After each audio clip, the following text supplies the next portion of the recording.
Bonjour, vous écoutez Pause Report, le podcast qui décrypte et analyse chaque semaine l'actualité de la voile de compétition. Pause Report est produit par Tip & Shaft, le média des professionnels et des passionnés de voile de compétition. Tip & Shaft, ce sont 2 newsletters hebdomadaires en français et en anglais, des podcasts, des formations, un studio de production de contenu, une plateforme de vidéos à la demande Sailors, ainsi qu'un festival du film que vous pouvez retrouver sur tipandshaft.com. Je suis Axel Capron et je vous souhaite la bienvenue dans Pause Report. Avant de commencer cet épisode, un petit mot pour vous rappeler que l'édition 2024 du Sailors Film Festival débute le mercredi 17 janvier à Lorient, avant de partir en tournée dans 24 autres villes en France. Au programme, des films inédits et exclusifs et, sur certaines dates, la présence des marins sur scène. Le Sailors Film Festival est présenté cette année par le CIC, avec également le soutien de Musto et Eli Hansen. Infos et réservations sur sailorsfilmfestival.com. Bonjour à tous et bienvenue dans ce 153e épisode de Pause Report, le podcast hebdomadaire de Tip & Shaft qui explique, décortique, décrypte et analyse l'actualité de la voile de compétition sous toutes ses coutures en compagnie des meilleurs experts. Nous sommes le mardi 27 février, il est exactement 13h21 et nous allons bien évidemment parler aujourd'hui de l'Arkea Ultimate Challenge Brest, dont le vainqueur Charles Caudrelier est arrivé il y a quelques heures, précisément à 8h37 minutes 42 secondes ce matin. Pour commenter la victoire du Maxi Edmond de Rothschild, m'accompagne à mes côtés dans un hôtel du port de commerce de Brest Jacques Carès, marin émérite qui compte plusieurs tours du monde à son actif et a par ailleurs été directeur de course de plusieurs épreuves comme le Vendée Globe et la Route du Rhum. Salut Jacques. Bonjour à tous. Dans son bureau surplombant le quai Malbert où est amarré le Maxi Edmond de Rothschild, notre deuxième invité n'est autre que l'actuel directeur de course de cet Arkea Ultimate Challenge. Il s'agit de Guillaume Roté qui a été bien occupé ce matin. Salut Guillaume. Bonjour à tous, bonjour Axel. Eh bien, messieurs, comme d'habitude, avant de vous donner la parole, je vais faire un rapide retour sur ce qui s'est passé ces derniers jours sur cette première édition de l'Arkea Ultimate Challenge Brest. Charles Caudrelier, leader sans discontinuer depuis le 17 janvier, soit plus de 40 jours, aurait initialement dû arriver en fin de semaine dernière. Il a finalement pris la décision avec son équipe de s'arrêter mercredi dernier aux Açores pour laisser passer de grosses dépressions qui ont balayé l'Atlantique Nord. Un arrêt d'un peu plus de 3 jours, le skipper du Maxi Edmond de Rothschild étant reparti samedi d'Horta pour arriver donc ce mardi matin à 8h37-42 après 50 jours, 19h, 7 minutes, 40 secondes de mer. Sa vitesse moyenne réelle est de 23,74 nœuds pour une distance totale parcourue de 28 938 milles nautiques. Deuxième depuis l'arrêt d'Armel Lecléache à Rio de Janeiro, Thomas Coville est quant à lui ce mardi en début d'après-midi à moins de 1200 milles de l'arrivée à Brest où il est attendu jeudi. Il compte un peu plus de 850 milles d'avance sur Armel Lecléache qui devrait de son côté couper la ligne à Brest le week-end prochain. À l'arrière de la flotte, Anthony Marchand et Éric Perron, qui ont franchi le Cap Horn en milieu de semaine dernière, poursuivent quant à eux leur remontée de l'Atlantique Sud, les deux marins étant séparés d'un peu plus de 400 milles. Voilà pour ce petit recap de la semaine. Guillaume, on va commencer par toi. À quelle heure a sonné le réveil ce matin pour la direction de course, si tant est que vous ayez dormi? Alors moi j'ai dormi, oui, parce que j'ai quand même prévu d'avoir une longue journée aujourd'hui, donc merci à mon équipe d'abord de m'avoir laissé dormir cette nuit. Je me suis réveillé, il était 5h moins le quart ce matin. D'accord. Raconte-nous un petit peu comment se prépare une arrivée de vainqueur de l'Arkea Ultimate Challenge Brest. J'imagine que ça fait quelques jours et que tout s'est accéléré un peu hier. Raconte-nous un peu les préparatifs d'une arrivée de vainqueur sur une telle épreuve. Alors oui, effectivement, ça se prépare pas, j'allais dire le jour même. Ça fait déjà plus d'une bonne semaine qu'on est sur l'arrivée de Charles, voilà, il y a quand même un gros dispositif sur ces arrivées de ce type de course.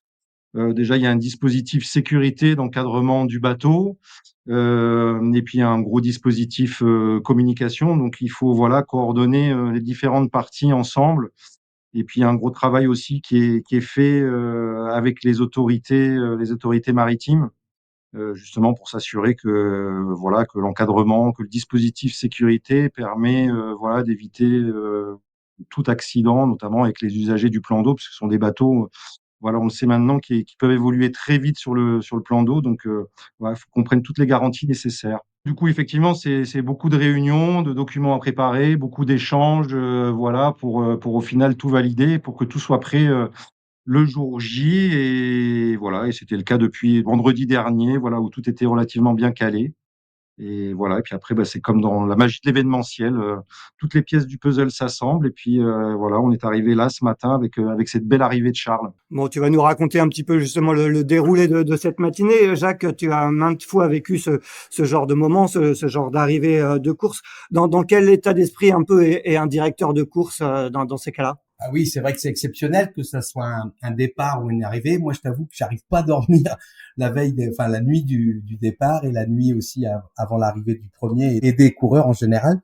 Il y a beaucoup d'adrénaline malgré tout, donc fermer l'œil, c'est sûrement nécessaire, mais c'est vrai qu'on est toujours à l'affût.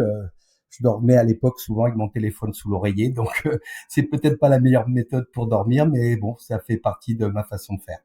Guillaume, tu as réussi à dormir d'un vrai sommeil où il y avait le téléphone sous l'oreiller et quand même des réveils fréquents dans la nuit? Je rejoins Jacques, hein, c'est toujours, voilà, toujours, un petit peu de stress dans ces phases-là. Alors oui, bien évidemment, je dors toujours le téléphone, vraiment pas loin de mon oreille.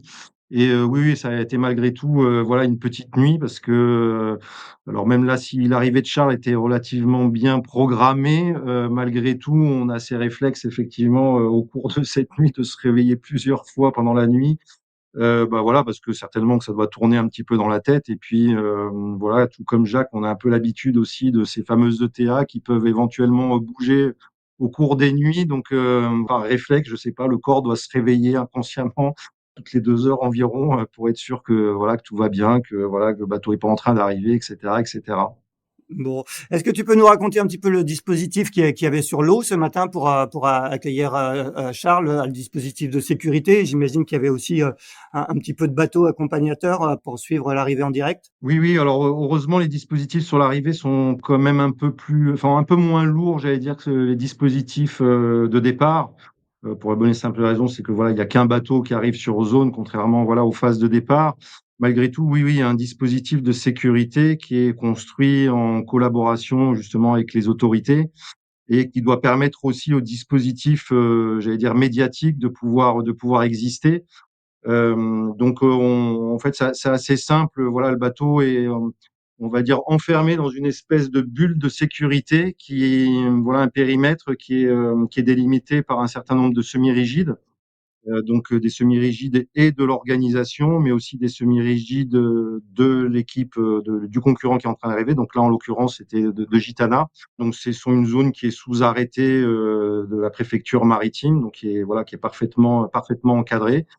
Et voilà, on se déplace au fur et à mesure de l'avancée du bateau. Notre rôle, c'est que personne ne soit, stationné, devant le bateau, quand il avance et de pouvoir lui offrir un périmètre confortable, autour de lui pour qu'il puisse évoluer, en fonction des différentes manœuvres qu'il a à faire.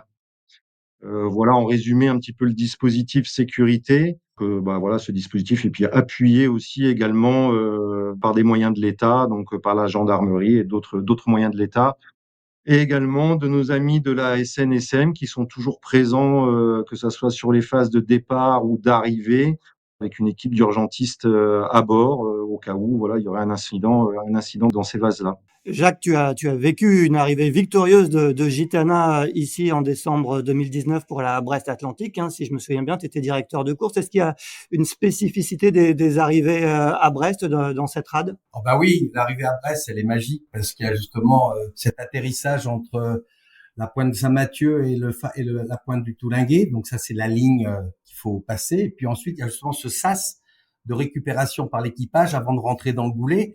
Et puis ce goulet où la mer est plate. Et c'est vrai que cette arrivée aujourd'hui, c'est les arrivées les plus rêvées puisque le vent, il mollit tout doucement vers l'arrivée du goulet. Donc c'est comme un albatros qui finit par se poser avant de rentrer dans le goulet de Brest. C'était vraiment une belle magie avec une lumière exceptionnelle comme on connaît en mer d'Iroise. Raconte-nous, Jacques, comment tu as vécu toi cette arrivée? Tu étais sur quel bateau? Alors j'ai eu le privilège d'être invité par l'équipe Gitana, donc sur un bateau à passagers, donc le Pétrel, et c'est vrai qu'on est parti très tôt aussi ce matin, la nuit, pour arriver bien à l'avance sur la zone. Mais c'était très agréable, le vent était déjà très mollissant, la mer était plate, des conditions de rêve pour faire une arrivée. C'est vrai qu'on a la chance, on a vécu un départ il il y a 50 jours avec une météo exceptionnelle. Et puis pour le premier, en tout cas, on a aussi une météo de retour qui est magique pour pouvoir réceptionner ce beau vainqueur. Guillaume, à quel moment tu as vu le mât du Maxi Edmond de Rothschild et qu'est-ce qu'on ressent à ce moment-là quand on est directeur de course? Est-ce qu'on arrive à ressentir un peu d'émotion ou on est tellement pris par son rôle qu'on ne se laisse pas disperser par ce genre d'émotion? Non, tu as toujours un petit peu d'émo enfin même un peu, même beaucoup d'émotions. C'est toujours émouvant, hein, de voir, voilà, ces skippers, qui ont quand même, j'allais dire, réalisé un véritable exploit de faire le tour de la planète, de notre planète, à bord de ces bateaux. Ouais, il y a toujours un peu d'émotion. Après, c'est sûr qu'il faut toujours rester un petit peu concentré, faut pas se laisser emporter, voilà, par ses sentiments, mais oui, c'est toujours plein d'émotions. Et puis, je rejoins Jacques, c'est vrai que cette arrivée était assez magique parce qu'on a vraiment bénéficié de conditions extraordinaires. On est parti, il y avait la lune dans le ciel, ce qu'on n'avait pas vu quand même depuis quelques jours, depuis quelques temps à Brest. Et puis voilà, un magnifique lever de soleil avec, enfin, c'était plein de poésie et bah oui, oui, c'est plein d'émotions. Enfin, moi, en tout cas, je sais que ça me touche toujours ces arrivées de marins, ces arrivées de marins à quai, enfin même avant le quai, ces arrivées quand ils coupent la ligne, ça transporte toujours. Vous êtes sorti du Goulet avec les bateaux de la direction de course ou vous l'avez attendu en entrée de Goulet? Comment ça s'est passé? Non, non, les conditions étaient vraiment très très bonnes. Il y avait du vent forcément un petit peu à l'extérieur, mais c'était plus que maniable. Et puis surtout une mer. Quand on voit la différence entre hier et aujourd'hui, c'était voilà, on pouvait pas croire qu'hier, voilà, il y avait 45 nœuds, 45 nœuds de vent avec de la mer. Donc non, non, non, on a dépassé la ligne et on a accompagné Charles, voilà, pour son passage de ligne. On n'était pas les seuls dans ce cas. Les navires à passagers ont fait de même et puis quelques spectateurs également. Jacques, toi, tu as accueilli des bateaux en tant que directeur de course à Brest, mais tu as été aussi accueilli à bord de bateaux, notamment sur le trophée Jules Verne, que tu as battu deux ou trois fois, tu vas me préciser. Comment, quand on est marin, quand on rentre dans ce Goulet de Brest, comment on vit une arrivée ici? On la vit le mieux possible, c'est extraordinaire. Alors en équipage, on la partage avec tout l'équipage, donc il y a un partage d'émotions qui est encore autre chose. Mais arriver comme Charles Caudrelier en solitaire après un trajet aussi complexe et avec des bateaux aussi difficiles à maintenir au maximum, je crois que pour lui, ça devait être un moment exceptionnel et je crois que tous les marins peuvent envier un Charles parce que c'est vrai que vivre une chose comme ça, je pense que c'est unique dans une vie. Ouais, tu te mettais en le voyant arriver, tu t'es mis un peu dans sa peau, tu t'es imaginé ce qu'il pouvait ressentir. Oh que non, c'est bien trop compliqué pour moi maintenant tout ça. Au contraire, mais par contre, j'ai essayé effectivement de me dire quelle sensation il pouvait avoir. Et c'est forcément une récompense exceptionnelle de pouvoir boucler. Hein. Déjà boucler, c'est une récompense exceptionnelle et arriver en tant que leader, forcément, c'est la cerise sur le gâteau, comme on dit. Et je pense que lui, il a dû savourer ces dernières heures avec avec un plaisir immense que on voyait bien son visage, la fatigue était presque effacée sur son visage tellement il était heureux. Guillaume, comme je le disais en introduction, Charles s'est arrêté 3 jours la semaine dernière aux Açores à Horta. Est-ce que tu peux nous rappeler un petit peu rapidement les circonstances et j'imagine qu'il y avait un peu unanimité du côté de la direction de course sur cette décision du Gitane Team. Une fois de plus, voilà, toutes les décisions en tout cas qu'a pu prendre Charles sur cette course, hein, parce qu'il c'est par deux fois et voilà, il a dû quelque part un petit peu mettre sa course un peu en retrait pour pouvoir laisser passer du mauvais temps. Pour moi, voilà, c'est du sens marin, hein. Il a parfaitement bien, j'allais dire, maîtrisé sa course. Et puis bah là, effectivement, les Açores, c'était sur sa route. Il y avait ce mauvais temps qui était devant. Le bateau, de toute façon, ne pouvait pas passer. C'était pas envisageable. Il y avait bien trop de mer. Voilà, sans parler du vent, mais il y avait vraiment une mer qui était déchaînée.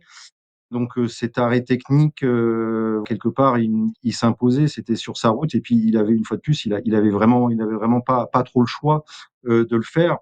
Donc je pense que c'est une décision que tout marin aurait pris dans sa situation. Malgré le fait qu'il soit en course. Alors c'est sûr, le fait d'être loin devant, ça lui a permis effectivement d'envisager cette solution. Mais j'allais dire quelque part, tant mieux pour lui. Mais autrement, tout marin, voilà, je pense qu'il n'y a aucun marin aujourd'hui avec ce type de bateau qui aurait envisagé de se lancer dans la situation météorologique qu'il y avait devant lui. On s'est posé la question malgré tout, effectivement, s'ils avaient été 2 ou 3 les uns à côté des autres, qu'est-ce qui se serait passé? J'ai pas la réponse, mais effectivement, c'est une question qu'on pourrait se poser et je sais pas si finalement ça aurait été bien. Il y aurait eu certainement beaucoup de risques qui auraient été pris et probablement, en tout cas, à ce stade-là du parcours, probablement avec de la casse. Probablement avec de la casse. Donc, finalement, j'allais dire, l'histoire c'est bien déroulé. Jacques, j'imagine que tu es d'accord avec ce que dit Guillaume. C'était très très logique qu'il s'arrête, mais effectivement, on peut se poser la question si ils étaient arrivés à 2 ou 3 en une centaine de milles, là, ça aurait été sans doute très très, très chaud. Ah oui, ben, je rejoins tout à fait l'expertise de Guillaume. C'est vrai que Charles, il l'avait déjà dit au début, comme tous d'ailleurs, il faut pas se tromper d'objectif. On n'est pas là non plus pour faire un temps record. Hein, ça aurait pu le faire, mais les conditions ne l'ont pas permise. Donc, pas forcer le talent et justement, avec beaucoup d'intelligence, vu l'avance qu'il avait, effectivement, esquiver le plus gros du mauvais temps qui était sur cette zone à ce moment-là. Et je trouve que ça a été mené avec beaucoup d'intelligence, d'humilité, et ça a fait du coup une superbe arrivée. C'est vrai que s'ils étaient au contact, je pense que le scénario aurait été plus compliqué et très engagé à ce moment-là, et du coup beaucoup plus dangereux. J'imagine que du côté de la direction de course, ça faisait gagner en sérénité au moment de les accueillir. Est-ce que Guillaume, vous avez eu des échos de comment s'est passée cette escale? On imagine que Charles, il a dû tourner un petit peu en rond pendant 3 jours à Horta, forcément se reposer un peu, mais ça doit pas être évident de trouver le sommeil dans ces conditions. Il a dû regarder la météo en permanence. Est-ce que tu as eu des échanges avec l'équipe quand ils étaient là-bas? Pas trop pendant leur escale technique, mais beaucoup avant forcément, hein, parce que faut pas croire que c'était un choix qui était facile et surtout pour Karl. Faut bien s'imaginer, ils l'ont répété, hein, le bateau aurait très bien pu alors, dans les conditions dans lesquelles il affrontait, il pouvait finir. C'est sûr que dans les conditions qui étaient annoncées, il aurait certainement cassé parce que le bateau était fatigué, mais ça n'a pas été un choix facile, pour Charles. De s'arrêter. Faut bien comprendre qu'il a fait tout le tour de cette planète et pour un marin, voilà, si proche du but, à un moment donné, de buter dans une situation météo qui lui impose de faire ce choix-là, c'est jamais facile. Donc effectivement, mais voilà, on a eu beau tourner les choses dans tous les sens et son équipe aussi, hein. Vous imaginez bien que tous qui ont bien réfléchi au problème et ça n'a pas été facile. Après, l'escale technique en elle-même, non, nous, à part mettre en place cette procédure pour que ça soit fait dans les règles qu'impose la course dans ce genre de situation pour pouvoir faire une escale technique. Là, après, sur le déroulé en elle-même de l'escale technique, après, non, on n'a pas eu trop d'échanges. Voilà, tout le monde, je pense, est resté très focus, très concentré sur la suite et surtout sur ce timing qui était important, justement de redépart et il faut pas croire, c'est pas si facile non plus pour Charles, mais aussi pour toute son équipe à terre de routeurs, de pouvoir rester voilà en arrière d'un système météo, d'avancer au rythme de ces systèmes-là météo et dans le bon timing. C'est pas si simple que ça, surtout avec ces bateaux.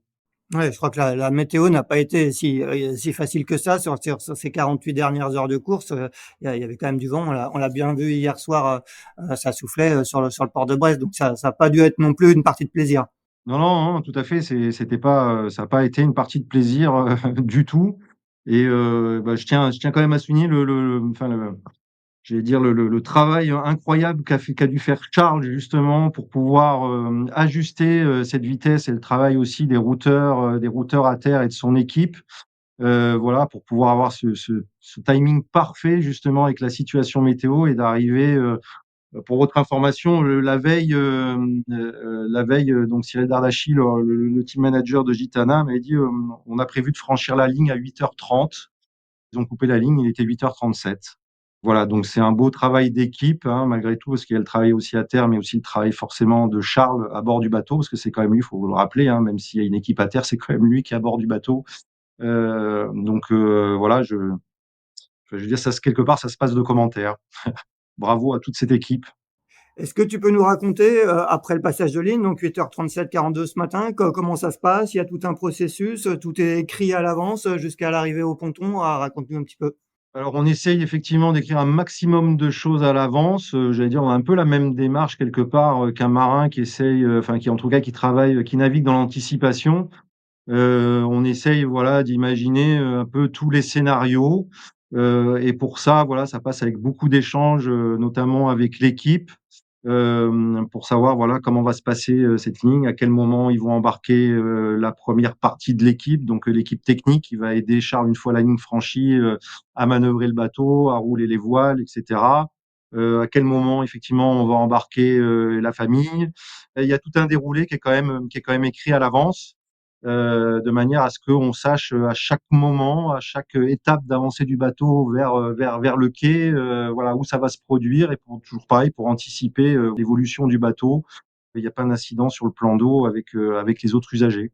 Bon, il est arrivé sur le ponton à environ 10 heures. Jacques, tu as eu le temps d'être débarqué juste avant pour accueillir, toi, avec tous les Brestois, Charles, le vainqueur de cet Arkea Ultime Challenge Brest. Comment tu l'as trouvé sur le ponton et comment tu as trouvé l'accueil du public? Ah, le public brestois, il reste exceptionnel. Il est toujours au rendez-vous, que ça soit pour un départ et pour une arrivée, et ça sera certainement pour l'arrivée du dernier aussi. C'est ça qui est magique, c'est que c'est un public passionné qui vient sur le quai Malbert, nombreux en famille. En plus, c'était les vacances scolaires, donc ça aide aussi à avoir beaucoup de jeunes sur le quai.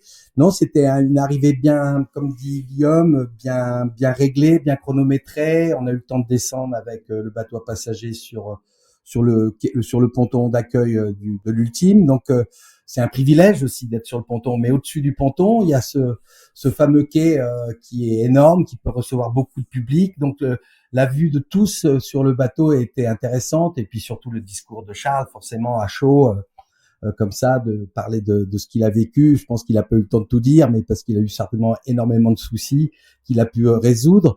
Mais il a surtout parlé de cette énergie qu'il avait jamais quittée du début jusqu'à la fin, et ce sont des gens d'exception.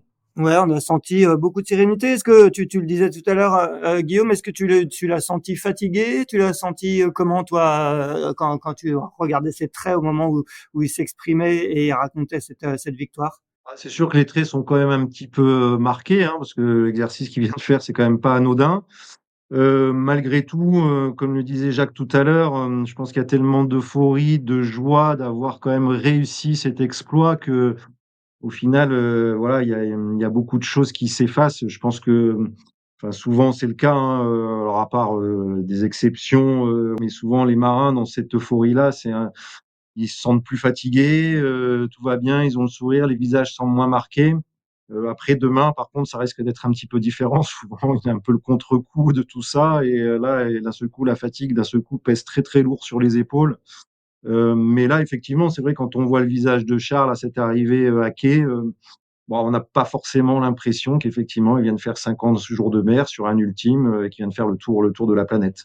On rappelle qu'il a maintenant un palmarès quand même assez exceptionnel, hein. Il a commencé, il l'a rappelé tout à l'heure sur ses premiers mots au ponton. Il a commencé assez tard en gagnant la solitaire du Figaro au début des années 2000. Après, il a eu une carrière d'équipier, hein, notamment auprès de Franck Camas pour une Volvo Ocean Race. Après, il a été rattrapé par la patrouille. En tout cas, on lui a proposé de prendre la tête du projet Dongfeng Race Team, et il a gagné. Il a fini par gagner la Volvo Ocean Race. Il a gagné la Route du Rhum, la Transat Jacques Vabre. Jacques, c'est quand même le couronnement à 50 ans. Il a fêté ses 50 ans hier, d'un grand marin qui a peut-être mis du temps à gagner, mais qui maintenant gagne beaucoup. Oui, c'est exceptionnel. C'est vrai que 50 ans, c'est la belle maturité. Et là, il l'a prouvé qu'au fil des années ou des dizaines d'années, il a toujours été dans la performance.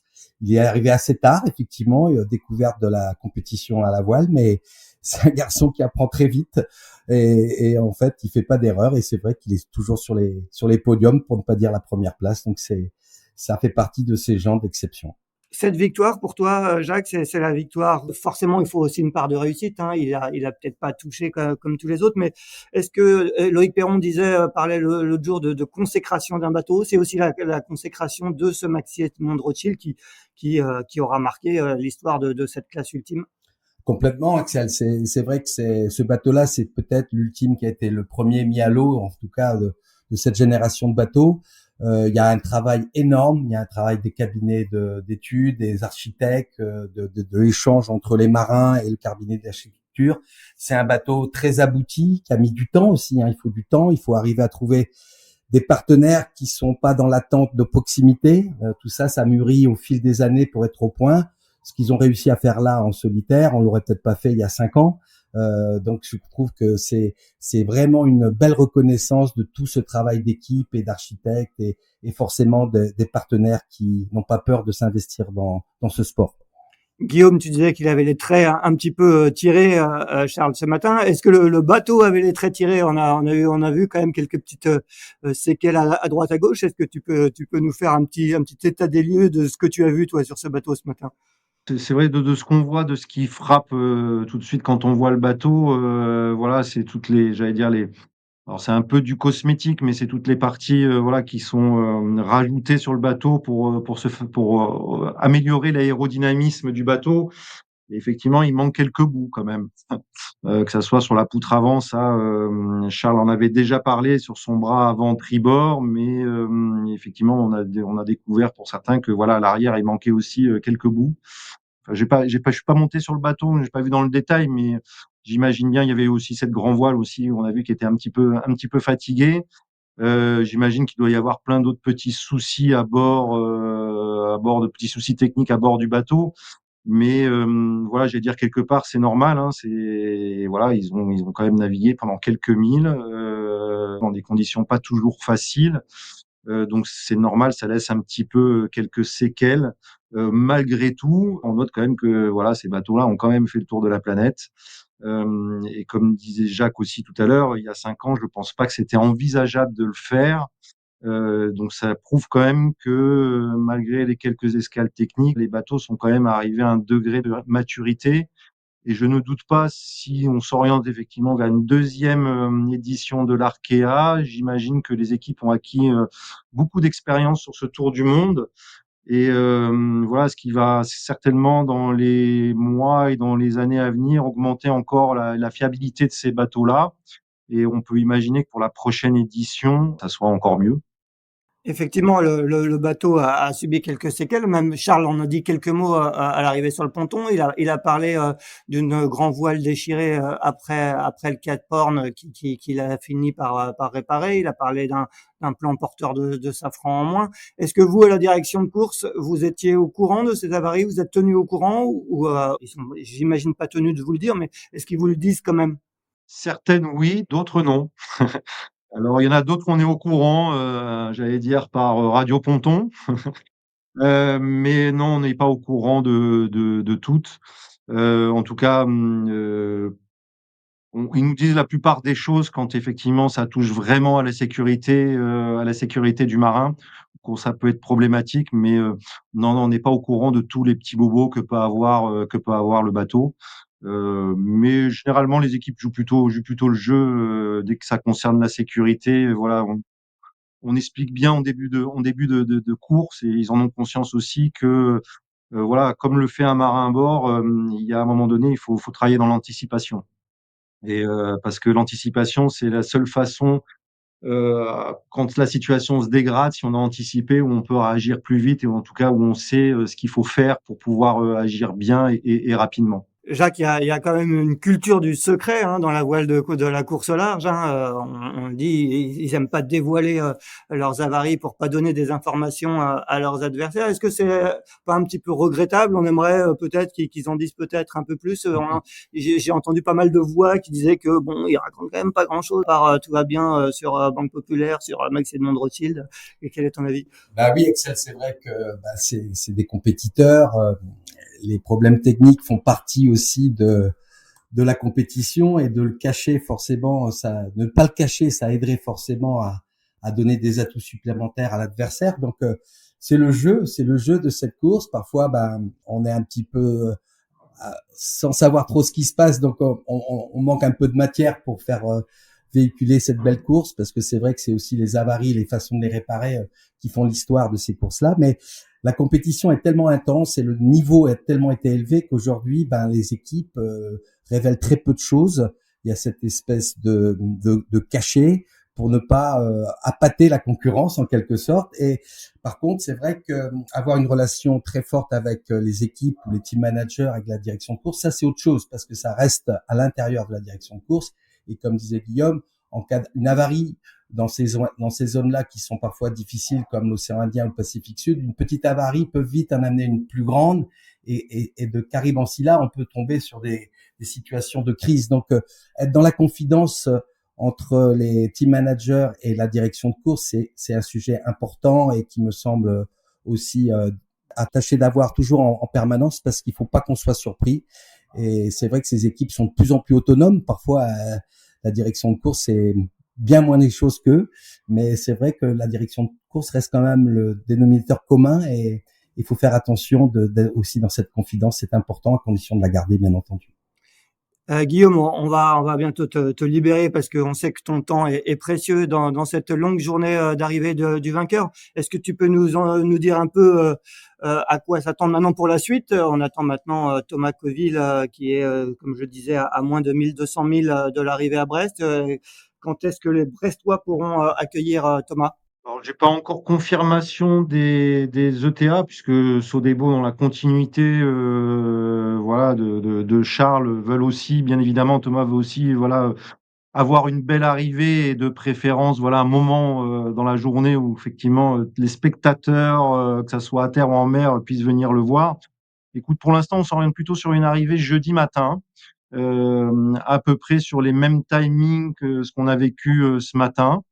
Donc voilà, jeudi matin, a priori. Et pour Armel qui suit derrière? Alors pour Armel, effectivement, ça sera probablement ce week-end aussi, samedi dans la matinée. Voilà, on n'a pas encore échangé avec l'équipe Banque Populaire, mais voilà, lors de mon dernier échange, on était sur ce timing-là. Quand on est directeur de course et quand on voit les bateaux arriver comme ça les uns après les autres, on coche une case à chaque fois. C'est une espèce de petit soulagement à chaque fois de les voir arriver à bon port. Tout à fait, tout à fait. Je pense que Guillaume, qui est sur le sujet depuis un moment, quand il y a un qui est garé, ça c'est fait. Et après, on passe au suivant. Non, c'est sûr qu'il y a une tension permanente. Donc bon, là, il y avait 6 bateaux. C'est pas non plus une flotte énorme, mais ça fait rien. Ces 6 bateaux-là, il faut avoir l'œil jusqu'au dernier. Et puis, effectivement, quand il y en a un qui rentre, bah, il y a déjà une partie des choses qui est bien faite. Et puis, il faut accompagner tout ça jusqu'à la fin de la course. Ton regard, Jacques, sur les performances de Thomas et d'Armel qui vont arriver, qui vont compléter, si tout va bien, le podium de cet Arkea Ultimate Challenge Brest. Ah oui, bah écoute, moi je trouve que cette course-là, elle est merveilleuse. Elle a accédé justement à ses prétentions. On a quand même, à part malheureusement le bateau qui s'est arrêté malheureusement après un choc. On a 5 bateaux dans l'Atlantique au retour. Qui l'aurait cru? Peut-être pas grand monde. Effectivement, je trouve que c'est un bel aboutissement. Et les paris ont été tenus. Maintenant, ils sont pas encore arrivés tous. Hein. Il faut garder toujours ce côté prévoyance. Mais en tout cas, ils sont sur la remontée tous, sauf un malheureusement. Mais c'est déjà un sacré challenge d'avoir 80% des bateaux sur la route du retour comme ça. Effectivement, Tom Laperche qui était là ce matin à Brest pour accueillir Charles Caudrelier. Un dernier mot avec toi, Guillaume. Quelles sont les nouvelles d'Anthony Marchand et Éric Perron qui remontent on a l'impression qu'elle est pour tous les marins assez pénible cette remontée de l'Atlantique Sud.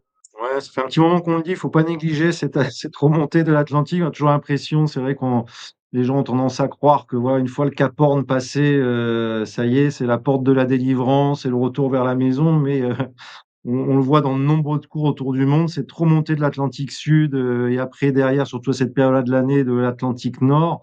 J'allais dire quelque part, est un peu plus difficile. C'est pas même quelque part, c'est elle est plus difficile pour moi que le reste du parcours parce qu'on va vraiment à l'encontre des systèmes météo et voilà, et c'est difficile. Écoute, Anthony, ça va. En tout cas, aux dernières nouvelles, ça allait. Pour Eric, ça a été un peu plus dur. C'est vrai que depuis le passage du Cap Horn, les conditions ont été compliquées pour lui. Il a eu pas mal de soucis à bord du bateau qui lui ont demandé beaucoup d'énergie.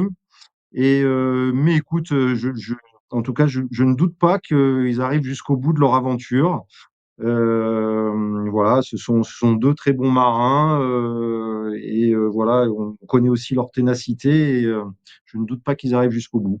Dans quoi? Dans une dizaine de jours? Tu as une idée un petit peu de quand Ouais, alors bon, c'est toujours pareil là, les ETA, on est loin quand même, on est loin dans le temps, mais effectivement aujourd'hui avec certains fichiers météo, on arrive malgré tout à faire des routages. Et les routages aujourd'hui nous donnent aux alentours du 12 mars, 12, 13, 14 mars, quelque chose comme ça. Voilà, c'est encore des ETA qui peuvent pas, voilà, qui sont à prendre vraiment au conditionnel, mais voilà, on est dans ces timings-là. Bon, Jacques, le dernier mot est pour toi. Tu seras là pour accueillir les deuxième, troisième, quatrième, cinquième. Je serai là pour tous. J'ai l'avantage d'être voisin, donc c'est vraiment important d'être là pour tous parce qu'ils méritent tous une arrivée bien fêtée avec un grand public. Eh bien, très bien, ça sera le mot de la fin. Merci beaucoup, Jacques. Merci beaucoup, Guillaume. On va te laisser retourner travailler ou peut-être aller écouter la conférence de presse de Charles Caudrelier qui est à 14h30 ce mardi. Et quant à nous, on se retrouve la semaine prochaine pour un 154e épisode de Pause Report. Merci, bonne journée à tous. Merci, à bientôt. Merci Axel, à bientôt. Merci d'avoir écouté cet épisode de Pause Report. N'hésitez pas à nous dire ce que vous en pensez en bien ou en mal et n'hésitez pas à le partager. Si vous souhaitez suivre l'actualité de la voile de compétition, je vous encourage à vous abonner à la newsletter de Tip & Shaft, envoyée chaque vendredi à 17h. Pour vous inscrire, ça se passe sur tipnshaft.com. À bientôt!